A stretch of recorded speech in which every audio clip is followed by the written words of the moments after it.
What is going on, everybody, and welcome back once again. My name is Jordan, also known as JMonster. I want to thank you for joining me for another replay battle. Today I've got a 3 versus 3 on 3rd Age Reforged. This one's a little bit shorter, and that's because it kind of just kicks off with a big bang. Everyone just goes right at one another, and so there's not a ton of a skirmish phase to be had.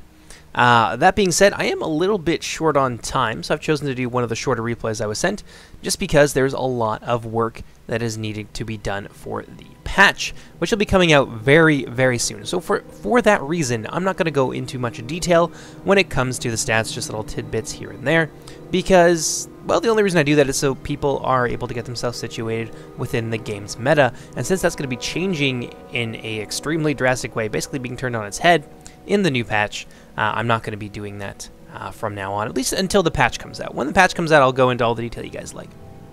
But in any case, oh yeah, I should mention, by the way, that there will be another replay coming out either today or tomorrow on Dol Amroth, a brand new settlement which I'm sure you've never seen before, done by WK. So yeah, that is well on its way. I think I'm going to be finishing it today. So yeah, you'll be getting this and another one pretty shortly afterwards as well. But in any case, let's take a look at some of the army comps here. The first army we're going to look at today is the forces of the Galadrim, being commanded by Dictar, and I'm not sure how I would say that. There's not even letters in it. But in any case, he's brought a unit of Galadrim veteran warriors, 2 units of Galadrim mounted company, 2 units of the Sylvan staff masters, who are making a return in 0.95. They are very much the same unit that they are now, very lightly armored, easily felled with arrows, but they have very high melee defense, so they just make a nice little tar pit when you need to keep units in place for an extended period. I believe they're also AP, so they can do a little bit of damage, especially if units try to turn and disengage with them. They can get in that little sneak attack, which can fell some of the even elite units. In any case, he's also got, I believe, 2 or 3 units of the Sylvan Spearmen, 1 unit of Sylvan Heavy Swords, a couple units of Sylvan Heavy Archers, 1 unit of Sindar Archers, 2 units of Sylvan Heavy Spears, 1 unit of Sylvan Axemen, 1 unit of Galadrim Veteran Warriors, and that basically does it for his army. So let's move on to one of his allies, who is a very strange bedfellow for the forces of Lorien. We have Gundabad here, being commanded by Master Blaster. He's got 1 unit of Witch Realm Inquisitors. I think he's also got a unit of Bolt's Champions over there on the other end. He's got, actually there's a fair amount of hidden units here, so I may not remember them all. He's got a unit of Witch Realm Blackguard, some Guardians of Karn Doom, 2 units of Orc Marauders, 2 units of Orc Fellers, some Snaga Archers, I believe to the tune of about 2 Snaga Archers, 2 hidden Snaga Stalkers. You can see them, well, you can't exactly see them, but you can see their unit card. He's also got 2 units of Witch Realm Scourge Raiders, and I think he's got a unit of Hammer Guard hanging out here somewhere, in addition to 2 units of Black Uruks of the Mountain. Last but not least, he's got the Snow Trolls, who are going to be pretty cool in the new patch. Now, they are no longer the only troll that has a shield value. There's a couple other ones that have a better shield value than they do, but these guys strike a happy medium between the damage and armor values of the trolls with shields and heavy armor, and the regular run-of-the-mill trolls like mountain trolls and cave trolls. So moving into 0.95, they will still have a place. And here they are, the Hammer Guard. Yes, we found them. Moving on to the third and final, I'm not even sure I would call them a defending army, let's call them Team Blue. The third and final blue team army, we've got the Orcs of the Misty Mountains, commanded by Tundra Fox. He's got 1 unit, I believe, of the Warg Skirmishers, 1 unit of Bolt's Champions, and a unit of regular run-of-the-mill Wargs on the other end. Now, if you guys are curious about what Wargs are going to look like in the new patch, I can tell you that they will be very, very dangerous. They're also going to be getting a new model, so we're not going to have this very strange-looking one. I mean, it's nice, but it served its purpose. So now we're going to have one that is very much, it's like a hyena. They're almost pulled straight out of the movies. So yeah, you'll be seeing them get an aesthetic upgrade in addition to being fantastic cavalry hunters. They are very, very deadly in close quarters, and they happen to have HP. The basic units will have 2 HP, and units like the Bolt's Champions will have 3. However, very easy to snipe them out with archers or with bow cavalry, for example. Bow cavalry are the natural enemies of the wargs, and they will be able to shave off the HP real quick. So they are very deadly in close combat, so I don't recommend throwing your cavalry in against them right away. Otherwise, you will pay quite dearly in that exchange. In any case, Orcs of the Misty Mountain Army, we've got, I believe, 3 units of Goblin Heavy Archers, 2 or so units of the Goblin Heavy Infantry, a couple units of Mountain Uruk Pikes, 2 units of the Black Uruks of the Mountain, 1 unit of Snow Trolls, 1 unit of Orc Bodyguard, And I think we've got 2 units of Blackback Berserkers in addition to 2 units of the... Did I mention the Black Heroics of the Mountain already? I think I did. And he's got some hidden units in here as well, but I can't quite remember what they are. Some Goblin Infantry, yeah, indeed. He's got 1 or 2 units of the Goblin Infantry. I think some hidden archers in there as well, 1 unit of Goblin Archers. So yeah, that just about does it for Team Blue. Let's go ahead and see what Team Red is bringing to the battle today. Alright, now the first Red Team army we're going to look at today is the forces of the Kingdom of Harad, being commanded by Arajoy. And he's got a really interesting Haradrim build. Actually, I'm kind of excited to see how this pans out. He's got a Haradrim Rush build. So he's got 1 unit of Serpent Bodyguard, 2 units of Serpent Guard. He's also got a couple units of the Muhad Tribesmen, 4 units of Muhad Berserkers, and 4 units of Dismounted Serpent Guard. He's also got, where are they? Yes, of course, the obligatory 2 units of Trollmen. And I think that's pretty well it for his army. It's a little bit smaller than I would expect from this kind of fund size, but I think he invested quite a lot into upgrades and experience and things like that for his army. So it's going to be particularly deadly in close quarters, and I like this formation that he's using. He's got his lighter troops like the Muhad Berserkers, the AP troops out in front, so of course they can get that charge bonus. They can also absorb a little bit of arrow fire for the Serpent Guard, who are going to be there to hold on to any gains that they may make.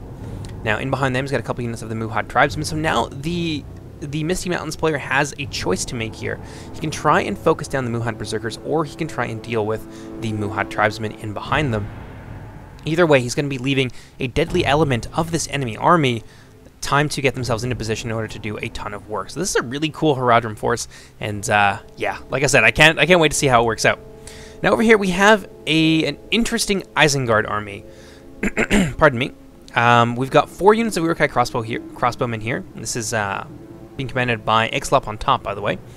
And he's got 4 units of Uruk-hai crossbow, which you have to pay quite a lot of money to get. Now, they're capped at 3, so if you want to bring 4 of them, you really want to make sure you get your money's worth out of them. So having 4 of them like this is a little bit unexpected, and against a unit like Gundabad that really relies on their armor for a lot of their elites, it could end up being a solid payoff, so maybe that's why he brought them in the first place. But in any case, he's also got 3 units, I believe, of Uruk-hai pikemen, and 4 units of Uruk-hai infantry. And finally, he's got a unit of guards of the Orthanc as his general's bodyguard. He's also got 1 unit of warg skirmishers and a couple units of warg riders on either flank. Moving on to the third and final red team army, we have the forces of the Kingdom of Rhun being commanded by D.I. Sereg. He's got, it's an interesting army. I think I might be missing some of it. I think there's some hidden units thrown into the mix as well. But he's got a unit of Camel's Dragon Knights, very, very deadly heavy cavalry unit. A couple units of the Lokgamp Rim, I believe 3 units of Loknar Rim, 1 unit of Clansmen, 2 units of the Scion Rim, and a unit of Camel's Chosen as well. Very effective against armor. Maybe not as useful against the Elves of Lorien, for example, who are really high on the melee defense, but we'll see how that pans out for him. He's also got a couple units of Lok Flag Rim. Now, it looks to me like his mainline infantry units, is like the Flag Rim and the Camel's Chosen, for example, who aren't exactly a mainline infantry unit, but they will be used on the front lines. This army seems a little bit more geared towards taking on Gundabad or taking on the Misty Mountains, who are a little bit more heavily armored than the Elves of Lorien. So, be interesting to see how that works out for him. He's also got 1 unit of Bodyguard and 1 unit of Loke Inas Rim. So, solid cavalry force, a lot of AP here, and some decent skirmish potential as well. But yeah, that's just what does it for Team Red, so let's go ahead and get into the replay. I hope you guys enjoy it. And so naturally, the Elves of Lorien are going to kick off this fight with some early skirmish harass. Now, the Loknar Rim have decent enough range, and they're going to be firing in against Sylvan heavy archers, but they're also going to be able to clip some of these Sylvan staff masters, so Diktar is going to want to get them out of there as quickly as possible, and indeed he's already in the process of doing so, trying to spare the lives of some of his Sylvan staff masters, but you can see how quickly they fall apart to arrows. Indeed, a very vulnerable unit to missile fire. Looks like the Elves of Lorien are shifting all of their cavalry over to the other side, which could potentially leave them open to attack from those Camel's Dragon Knights, but they are outnumbered in terms of cavalry, so it'll be interesting to see how they deal with that if Rhun goes on the offensive. Now, over here, it looks like Isengard is going to make a big and, I think, costly error. Now, his crossbows are a big part of this army. He's invested a lot of his funds into them. So some early aggression from Gundabad is going to allow his Snow Trolls to get in there and deal some serious damage. And it looks like the Snow Trolls are going to come into contact with the Warg Riders as well. So unless those Snow Trolls are careful, they could find themselves cycle charged down. But still, the disruption here, along with a unit of Witchrealm Inquisitors being thrown into the mix as well, the disruption and the amount of damage this is going to cause to the important crossbow units for Isengard is going to have, I think, some serious ramifications on how well Isengard is able to wage war later in the game. They don't have a ton of elite potential.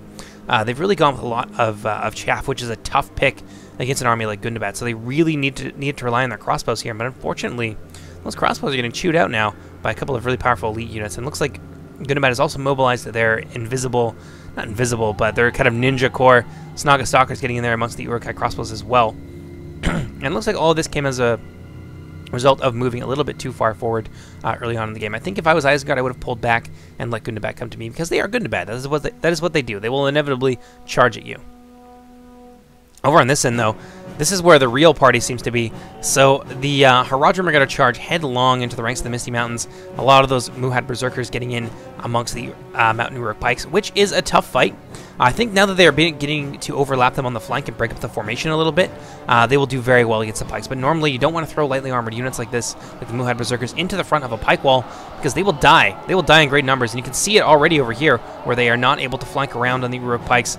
They are suffering quite heavily. And now that those Pikes are being backed up with some Black Uruks of the Mountain, this might be a really tough fight for Harad. They really need to get some of their cavalry moving, and I think they are right now, although it looks like one of their cavalry... Oh yeah, the cavalry's already been going down here. The cavalry fight, I should say. Looks like some of the Serpent Guard got themselves caught out by Bolg's champions and Warwick skirmishers, so that's a big loss there. He really needs his cavalry to be doing a lot of work for him right now, and to try and even out the infantry fight in his favor. Looks like the Serpent Bodyguard getting in amongst the Heavy Goblin Archers. Now, there's a lot of skirmish potential here from the Misty Mountains, but most of it is not terribly deadly.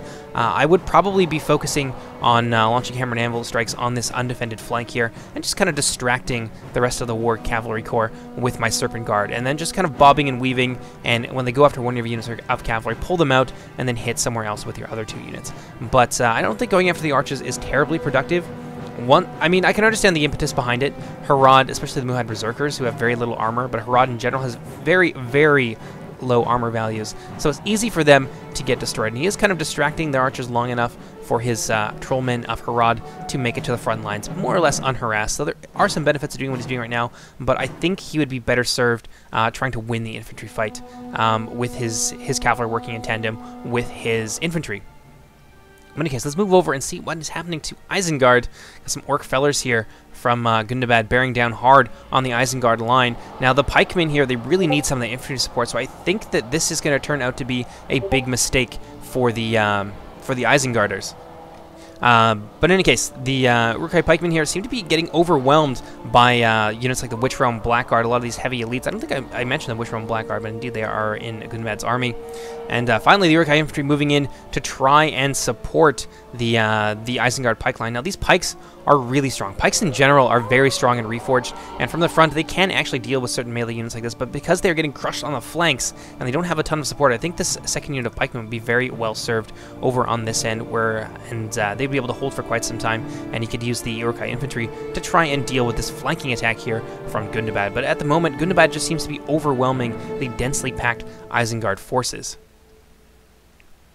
Or in this time, you can see another big flanking movement here from Isengard. What do we have here? It looks like some of the Dragon Knights actually are trying to lend a little bit of a hand to their ally Isengard. Now, I think at this point, given how passive Lorien seems to be, the Runic player would be better served moving down there with his to support his ally Isengard and crushing Gundabad in between the two of them. It would take Lorien a fair amount of time to be able to get over there, and all they'd really have to worry about is their fast movers like their cavalry. But it seems like Rhun is... I say they're making the mistake of being a little bit paralyzed. I wouldn't want to attack the Sylvan Elves with the units that I have right now.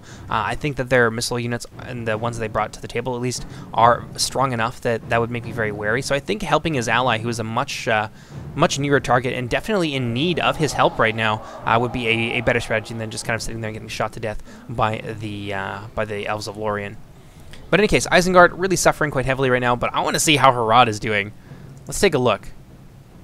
And it seems like they are doing reasonably well. This 1-2 punch of Muhad Berserkers and Serpent Guard is overwhelming a significant portion of the Misty Mountains line. It looks like these Uruk Pikes are actually thinking about routing, so we could see some routing here really, really soon from the Orcs of the Misty Mountains, which would make this front line fall apart. And if that happens, it would be a fairly simple affair, I think, for the very numerous Haradrim infantry at this point to overwhelm the Misty Mountains army. Over on this end, though, it seems to be a different story. The Trollmen of Harad, penned in by, the Blackback Mountain Berserkers who have been activated to try and deal with this serious threat, are now hemmed in with the Serpent Guard by a wall of pikes and Misty Mountain warriors.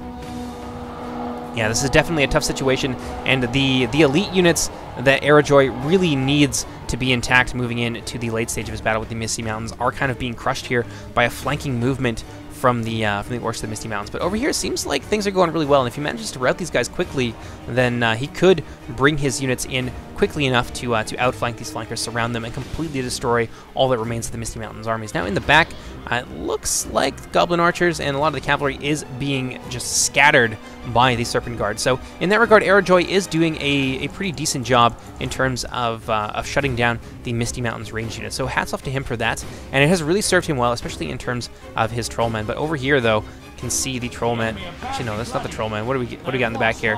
Muhad Tribesmen, unfortunately, getting annihilated by the rest of the Misty Mountain skirmish line. So it doesn't look like these were really able to bring the value that he needed to his army. And it seems like the second unit of Blackback Berserkers were able to wipe out a unit of Muhad Tribesmen. But he has turned them around, and he's tossing his javelins into these Blackbacks. And that discharge of AP skirmish fire is going to make these guys melt pretty damn quickly. And looks like the Muhad Tribesmen over here were able to get away, and now some of the Serpent Guard have arrived on scene to try and save the Muhad Tribesmen. But I think with the amount of missile fire the Misty Mountains are able to bring to bear at this point, that is basically there's nothing he can do to help them. And so now the Orc skirmishers have managed to get behind the Haradrim line, and I think we're going to see this infantry fight turn around pretty shortly. But let's go ahead and let's take a look at what's going on elsewhere on the battlefield. Over here, the Orcs of Gundabad seem to be overwhelming the forces of Isengard, unsupported, without any aid from their ally. The warriors of Sauron, I think, are going to find themselves outmatched by Gundabad. Looks like the wargs managed to take down the Haradrim general, so let's quickly kind of analyze what's going on over here, and then we can pop back over to the Haradrim. It looks like Rhun has opted to just go for it with the Sylvan Elves, and yeah, the fury of those golden armored elite warriors from the Far East has now been unleashed on the Elves of the Wood, but it seems like the Elves are definitely up to the task of dealing with these guys. Look, Flag Rim getting a nice charge into the front of these Sylvan Heavy Spearmen. Staffmasters moving in a little bit too late to block that charge, and these Sylvan Heavy Spears are going to take a big charge to their flank. I think this is a fight that Rhun will probably win, especially over here. Although I think with the addition of the Sylvan Heavy Swordsmen, the Loke Flag Rim are going to start to fall apart. But against the Sylvan Spearmen on their own, these guys would do very well for themselves. Over here, the Cavalry managing to get themselves stuck in with the Gladrim Veteran Warriors. I think this is the Bodyguard. They're going to chew those guys out. And looks like the Kingdom of Rhun has managed to get some of his cavalry around the back, but unfortunately they're not really doing a whole lot, and they suffered very heavily on the approach due to some focus fire from these Sylvan Elves. So now what remains of the Locaenas Rim are going to charge headlong into the Sylvan Archer Corps. But these guys are no slouches in melee, and out come those massive two-handed swords. And I think the Runic Cataphracts are going to find themselves in a whole heap of trouble. But at the moment, I would say it's in favor of the Sylvan Elves, but Rhun has the potential to turn it around if he manages to destroy these large parts of their infantry. And indeed, he seems to be able to. The Camels Chosen here are going to do very well against Sylvan Spearmen. They're going to cut through those guys, and that is definitely a tough unit with a lot of armor and HP, that the only answer that the Sylvan Elves have for them is the Sylvan Axemen. They have kept them in reserve for quite some time, and I assume that's for dealing with the Camels Chosen. So we'll see what happens there. Let's pop back over to Harad. Yeah, it looks like some cycle charges here and some missile fire have managed to do a serious number on the forces of the Haradrim. I'm really disappointed by this. I thought that Harad kind of had this in a bag, but unfortunately their cavalry just really isn't where it needs to be. The Serpent Guard here could have been used to block that attack, but it looks like the Bolg's champions are also charging into the rear of the Haradrim force on the other end, but I think they charge into their own stakes, and I can see a lot of dead Bolg's champions there. That's very unfortunate, I think, for Tundra's Fox. Very funny, though. I'm extremely amused by that. You can see most of the Bolg's champion unit not going to be able to get out of there alive. Yeah, they suffered quite grievously at the hands of their own commander, which is very amusing to me. But yeah, the Serpent Guard over here could have been blocking that charge from the Warg Skirmishers, which just devastated the Haradrim line, and now I don't think the Haradrim really have what it takes to deal with the remaining forces. Now we got some Serpent Guard.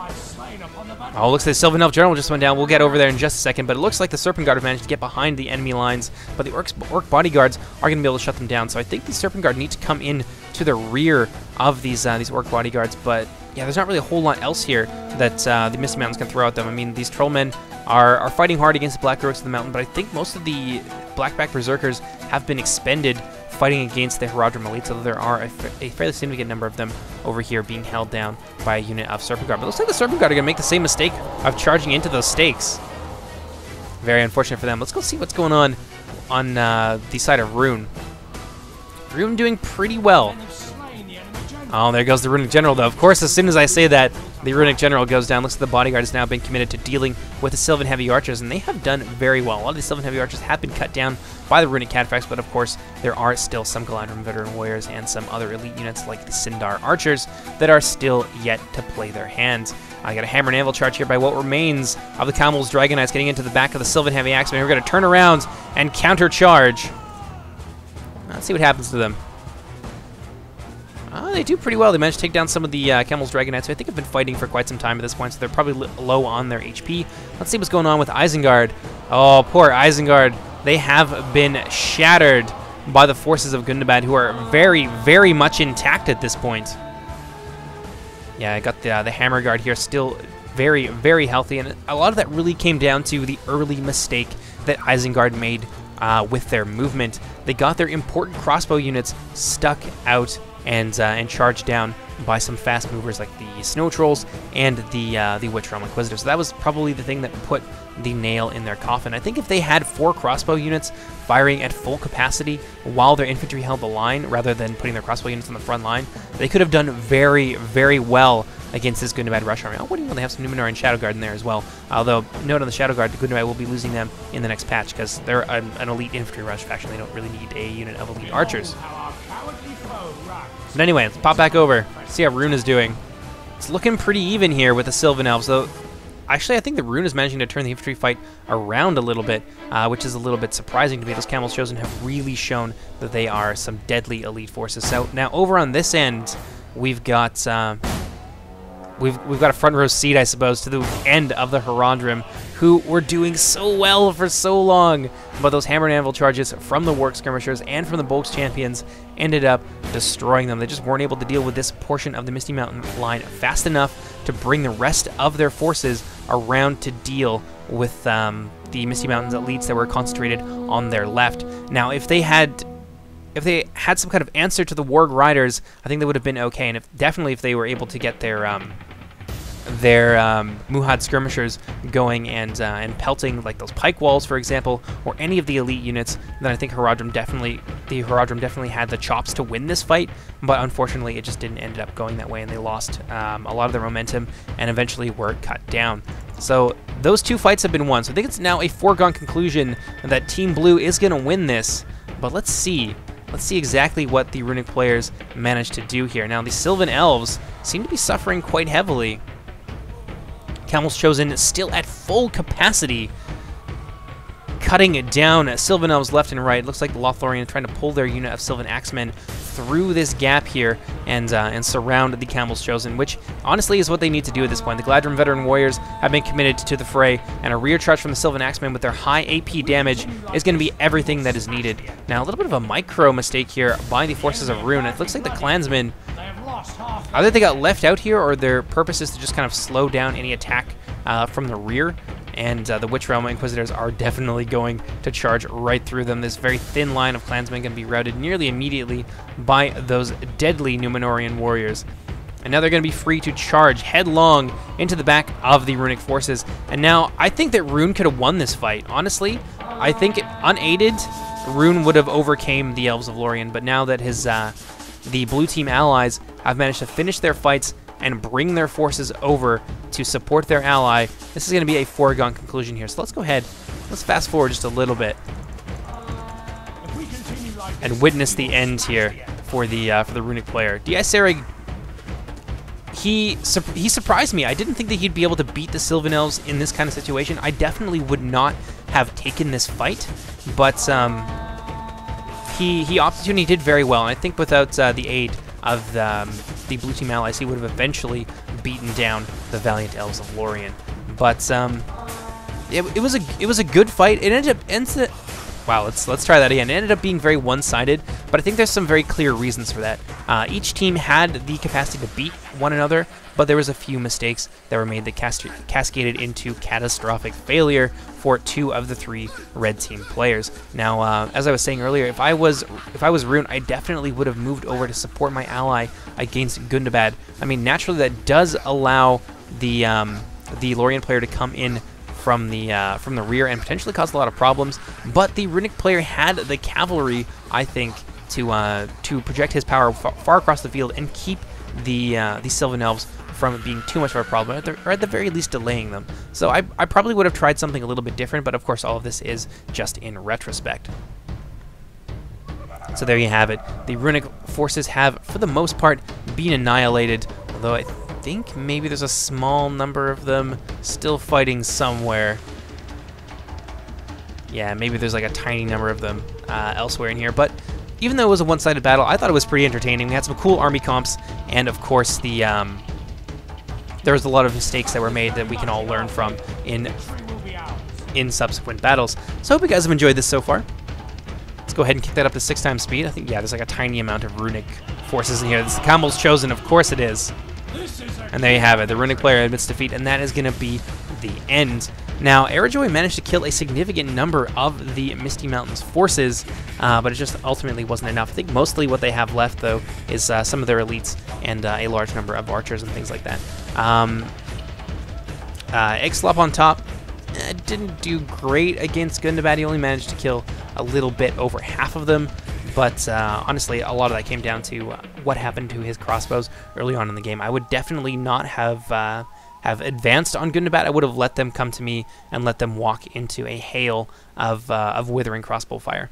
D.I. Sereg killed comparatively less, but there also wasn't very many of the Elves of Lorien. So he killed a significant number of their standing forces. Let's see. Master Blaster did very well, but Isengard was reasonably numerous, having brought a mostly chaff army. Tundra's Fox did great against the Harad. He really showed that he knows how to shut down a rush army like that, and it ended up paying off for him. Although I think there was a little bit of luck on his side in that case as well. But yeah, anyway, the Elves of Lorien, of course, they ended up winning their fight against Rhun, but I think ultimately that came down to the support that they got from their allies. But yeah, in any case, there will be another replay coming out, hopefully today. We'll see. This one's pretty short, so I may have the time to get Dol Amroth done and rendered as well, which is going to be a lot of fun. It's a brand new map. You guys have never seen it before. And after this, I'm going to try and do a little bit more with our Let's Play series. I finally got my my Elves of Lorien campaign working again, so we may be able to play around with that if that's something you guys would like to see. And then we'll have some 4th Age, and then we'll finish off our Warhammer campaign in time for Tomb Kings. I haven't got early access, so don't get too excited. But I applied for it, though. I just never seem to get it. But we will be doing a Tomb Kings Let's Play in addition to our Immortal Empires one, because I really want to play the Tomb Kings. They've got a lot of cool monsters. I want to play around with them. But in any case, hope you guys enjoyed this episode. I'll see you later. Take care, everybody. Bye!